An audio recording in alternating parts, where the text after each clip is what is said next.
Coronavirus atau lebih dikenali sebagai COVID-19 adalah satu wabak baru yang mampu merenggut nyawa manusia. Titik permulaan jangkitan virus COVID-19 bermula di Wuhan, China pada awal Januari lalu. Namun, Malaysia tidak terkecuali dalam episod tragis ini. Sadisnya, virus ini telah merenggut ribuan nyawa di seluruh dunia. Namun, setakat 8 Mac ini, jumlah kumulatif individu positif COVID-19 di Malaysia adalah sebanyak 99 kes. Daripada jumlah tersebut, 2 kes dilapor memerlukan bantuan pernafasan dan dirawat di unit rawatan rapi. Virus ini mampu merebak sesama haiwan dan manusia. Antara tanda dan gejala virus ini ialah batuk, demam dan sukar bernafas. Orang ramai diminta berjaga-jaga dengan mengambil langkah pencegahan jangkitan COVID-19 iaitu amalkan adab batuk yang betul, sentiasa memakai topeng muka dan hidung serta cuci tangan dengan geram. Mencegah lebih baik daripada mengubati.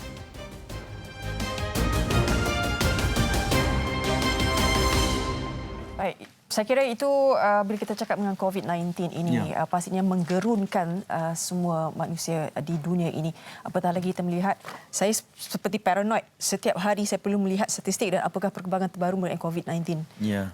Berlaku di seluruh dunia dan paling penting adalah apa yang berlaku di Malaysia lah pada ketika ini, dan apatah lagi selepas kita lebih tahu berkenaan dengan ini gelombang kedua yang lebih kontaknya lebih kepada internal, apa yang berlaku di dalam. Mungkin sesama kita juga tidak semestinya boleh pergi keluar negara baru terkesan dengan wabak ini. Dan ini pastinya memerlukan penjelasan dan juga penerangan yang lebih lanjut kepada kita terutamanya untuk kita sekurang-kurangnya tahu informasi dan segala penerangan berkaitan dengan bagaimana untuk kita sekurang-kurangnya menghalang daripada terjebak dengan wabak ini. Baik. Hari ini kita nak bersama dengan tetamu Dr. Muhammad Hazizi Muhammad Hassan yang merupakan pakar perubatan kesihatan awam di Pejabat Kesihatan Daerah Seremban Jabatan Kesihatan Negeri Sembilan Kementerian Kesihatan Malaysia. Assalamualaikum Dr. Hazizi. Waalaikumsalam. Dan kami difahamkan juga Dr. Hazizi antara individu yang dipertanggungjawabkan untuk mengurus di ASTAC, di Negeri Sembilan Akademi, di ACAPT, di mana dibuka penempatan ini untuk membawa 2 kumpulan rakyat Malaysia yang dari Wuhan itu. Baik, setakat ini batch kedua. Batch pertama mungkin boleh ceritakan. Batch pertama semuanya batch pertama total negatif. Kita ada 108 orang. Lepas tu 2 orang tu ada positif dah dimasukkan dalam ward. Lepas negatif yang balik semula ke ACAP dan alhamdulillah selepas sampel hari ke-14 tu negatif lah. So semula balik dah. Dan sekarang ni kalian masih lagi bekerja keras. Masih lagi berjuang untuk kumpulan yang kedua. Pasukan saya masih lagi menguruskan di sana dan hari ini adalah hari untuk sampel yang hari keputusannya lah. Ya, betul. Kalau semuanya bersih maknanya alhamdulillah boleh pulang. Ya, betul. Jumlah keseluruhan untuk yang batch kedua ini? Untuk batch kedua ni ada 68 orang. Baik. Okey. Kita bercakap berkenaan COVID-19 ni, tetapi banyak sekali fakta-fakta yang mungkin mengelirukan, kan? Kena pakai topeng, tak payah pakai topeng. Ada yang kata, ada pula tersebarnya video ataupun individu doktor yang kata, kalau tak sihat baru pakai topeng. Kalau sihat tak payah pakai topeng. Jadi banyak fakta yang kita tahu mana satu sebenarnya perlu dikutip dan kita berpandukan pada mana. Mungkin Dr. Hazizi boleh terangkan juga sebenarnya apa yang perlu kita ketahui berkenaan dengan COVID-19 ni. Okey. COVID-19 ni adalah sejenis jangkitan virus disebabkan oleh coronavirus. Coronavirus sebenarnya biasa, tapi sebabkan bila dia bercampur daripada haiwan, dia mutate, strain tu tak pernah manusia dapat. Jadi masuk kepada manusia, yang itu badan kita tak adapt, tak biasa dengan jangkitan virus tu. Jadi itulah jadi setengah manusia tu dia bila dapat jangkitan tu dia tak dapat nak lawan virus tu. Jadi hasilnya boleh menyebabkan kematian lah. Bagaimana dengan fakta-fakta yang mengelirukan? Mungkin ramai yang katakan yalah macam tadi pakai topeng lah. Betul. Dan kemudian dengan langkah-langkah pembersihan yang perlu dilakukan. Mungkin doktor sendiri yang terlibat secara langsung dengan kes-kes ini boleh menerangkan apa sebenarnya yang kita perlu lakukan sebagai langkah yang pertama, doktor? Benda paling penting sekali adalah untuk jaga kebersihan diri. Okey. Kebersihan diri, kebersihan tangan. Bila kita jaga hand hygiene, kebersihan tangan ni, dia dapat mengelakkan 50% daripada 50%? jangkitan risiko jangkitan apa-apa je penyakit jangkitan virus ataupun jangkitan kuman, 50% kita boleh kurangkan risiko tu. Kemudian yang kedua adalah untuk pastikan kita tak jangkiti orang lain. Okey. Di situ yang mana kita perlu pakai mask ataupun pakai topi muka lah. Jadi topi muka pada awalnya sebenarnya adalah untuk mengelakkan si pemakai daripada menjangkiti orang lain. Okey. Jadi sebab itulah nasihat yang sebenarnya jangan panik sangat.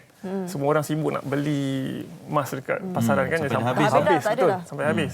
Jadi kita pakai mask tu nombor satu pakai dengan betul. Okey. Nombor dua, kalau nak pakai hanya bila masa kita ada risiko. Contoh dia, kalau ada batuk sesama dan bila kita nak elakkan daripada jangkit pada ahli keluarga ataupun orang awam, kita pakai. Dan bila pakai, tak boleh pakai, dia pakai separuh-separuh. Dia turunkan, pakai lepas tu pegang-pegang. Sebab bila kita pakai mask tu, bahagian luar tu adalah kuman. Jadi kita tak boleh pegang dengan suka-suka hati. Sekejap pakai, sekejap buka, sekejap pakai, sekejap buka. Jadi nak kena pastikan kita kena jaga mask tu dengan betul. Dan kalau kita bercampur dengan orang, kita nampak seseorang tu ada simptom-simptom macam batuk sesama, pastikan jarak yang selamat adalah lebih kurang dalam 1 meter ataupun 2 meter lah. Okey. Kalau bercakap berkaitan dengan saya dengan Hanif ni, biasa orang biasa lah. Dengar pun dah takut. Okay. Kita nak dengar daripada pandangan seorang doktor pakar perubatan juga. Sebab ada juga terbaca berkenaan dengan artikel mengatakan mereka yang melakukan autopsi forensik di negara China, 9 daripada kes dan mereka mendapati bahawa COVID-19 ini adalah gabungan SARS dan juga AIDS yang menyebabkan paru-paru ini seterusnya memang tak boleh diselamatkan lah. Dan juga imunisasi badan itu sendiri. Bagaimana bila kita melihat fakta ini memang sangat menakutkan lah. Pandangan seorang doktor juga. Sebenarnya penyakit COVID-19 ini macam mana? Okey. COVID-19 ni macam saya cakap tadi, coronavirus. Dia berbeza dengan beberapa jenis virus yang biasa kita dapat. Macam contoh influenza virus, selalu cakap sibuk kan pasal influenza, dia serang pada bahagian upper respiratory, bahagian pernafasan atas. Untuk coronavirus ni special sikit, dia serang bahagian lower respiratory. So dia akan serang bahagian paru-paru. Itu yang jadi masalah bila masa orang yang tak pernah dia punya sistem imun tak cukup badan, tak cukup kuat, orang-orang warga emas, warga tua ataupun bayi kecil. Dan juga orang-orang yang ada masalah imun badan yang tak cukup kuat. Jadi itu akan menjadi masalah sebab bila paru-paru tu dijangkiti oleh virus tersebut dan badan tak dapat nak lawan balik. Jadi itu yang menyebabkan paru-paru terus dah rosak, dia akan serang pada organ-organ yang lain, itu yang membuatkan tak dapat nak buat apa-apalah.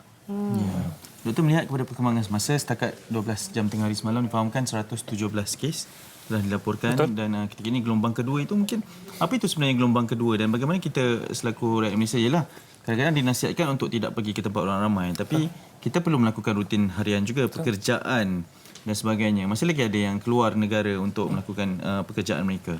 Jadi apa sebenarnya itu gelombang kedua dan apa sepatutnya harus kita waspada dengan gelombang kedua ini, doktor? Okey. Seperti sedia maklum, COVID-19 bermula di Wuhan, China. Kemudian dia berkembang kepada satu negara China dan kemudian pergi ke tempat lain. Jadi gelombang kedua ini adalah apabila berlakunya jangkitan wabak ini di luar punca negara tu. Jadi selepas sekarang ni kalau kita tengok banyak negara-negara lain yang dah banyak kes yang sampai beribu-ribu sampai di Itali, di Iran, Jepun dan Korea kan. Jadi itu adalah masuk gelombang kedua disebabkan oleh mobilisasi manusia dan juga jangkitan daripada generasi pertama. Maksud generasi pertama ni yang daripada punca di negara China dan bila sampai ke sesuatu negara macam contoh di Malaysia ni, bila punca jangkitan itu sampai di Malaysia, dia akan jangkit pada orang lain, itu dah kira sebagai generasi kedua. Jadi bila generasi ketiga tu apabila orang yang tak ada kaitan langsung dengan punca jangkitan tu dapat pula jangkitan dia. Jadi contoh ahli keluarga ataupun orang yang berada dalam satu ruang yang dekat lah. Gitu. Okey. Bila kata kita perlu tingkatkan kebersihan diri dan juga sekarang ni kalau boleh dekat kocek ke kat beg tu memang kena ada lah hand sanitizer tu kan. Tapi bagaimana kita nak macam kita faham macam anak-anak kita tu. Bagaimana sebenarnya kalau kita boleh membantu anak-anak kita dan sebab kat sekolah kadang-kadang dia tak faham juga. Kita dah nasihatkan semua kan. Macam mana kita nak menjaga pula kebersihan anak ni? Okey.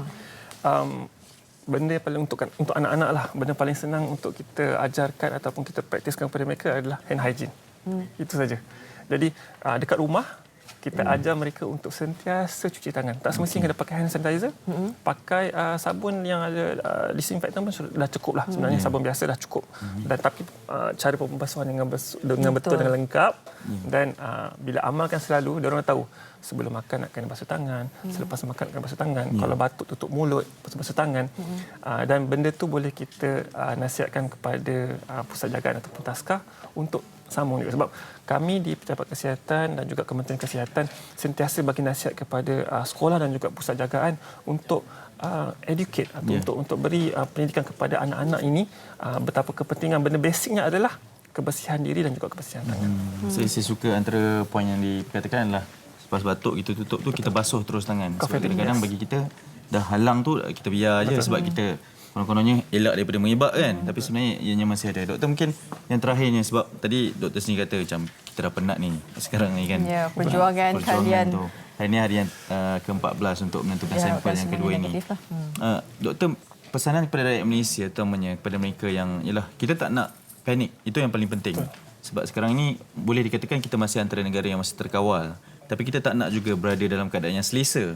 Jadi apa pesanan yang boleh diberikan kepada rakyat Malaysia terutamanya? Disebabkan oleh gelombang kedua ni, kita punya kes tu lebih meluas. Maksudnya pengesanan kontak kita tu, suspek, kes-kes yang kita suspek tu akan jadi lebih luas. Kita tak nak ada generasi kedua, ketiga ataupun keempat. Jadi kita perlu buat pengawasan dan saringan yang lebih meluas.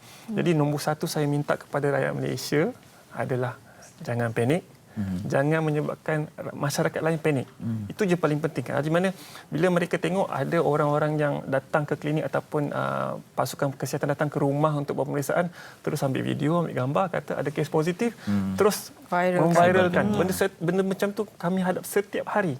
Ada sahaja isu-isu viral yang sebenarnya palsu, tapi ditimbulkan oleh netizen-netizen ini.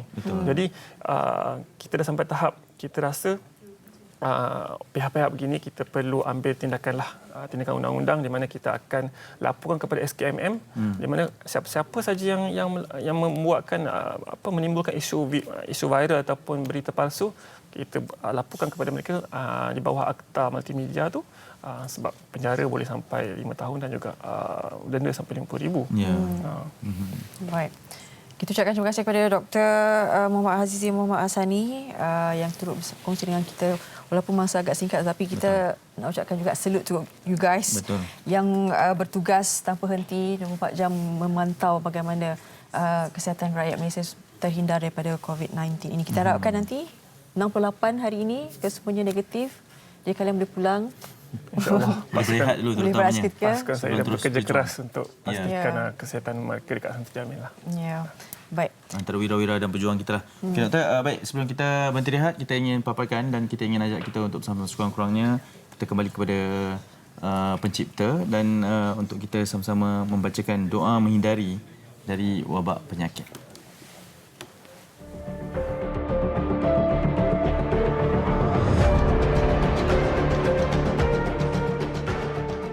Bismillahirrahmanirrahim. Allahumma inni a'udzu bika minal junun wal judhami wal baras wa sayyi'il asqam. Ya Allah, sesungguhnya aku berlindung denganmu daripada penyakit gila, kusta, sopak dan sebarang jenis penyakit yang menggerunkan.